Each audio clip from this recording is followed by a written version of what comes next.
আসলে শখের কোনো শেষ নাই।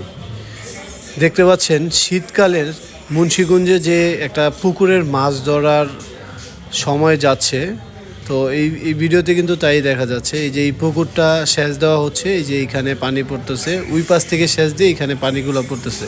এই যে শেষে প্রায় পানি শেষের দিকে ওই দেখেন বাচ্চা ছেলেটা, এই যে পিছন নিচে যেই ছেলেটাকে দেখা যাচ্ছে কিন্তু বাচ্চা, কিন্তু শখ, ঠিক আছে, যে পুকুরে নেমে নিজের হাতে মাছ ধরবে। তাই কিন্তু হচ্ছে এই যে পুকুর, বিশাল বড় পুকুর, এটা সেচ দেওয়া হচ্ছে। মোটামুটি বেশ কিছু মানুষ কিন্তু প্রস্তুতি নিয়ে আছে মাছ ধরার জন্য।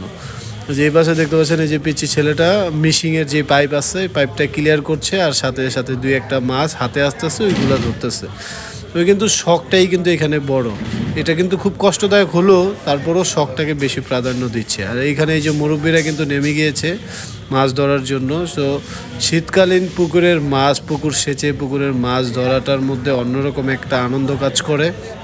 মুন্সিগঞ্জে কিন্তু এটা প্রতিটা ঘরে ঘরেই হয়।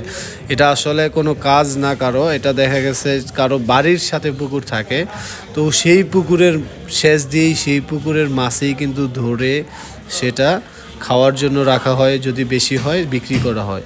এটাই কিন্তু মুন্সিগঞ্জের আরেকটা ঐতিহ্য।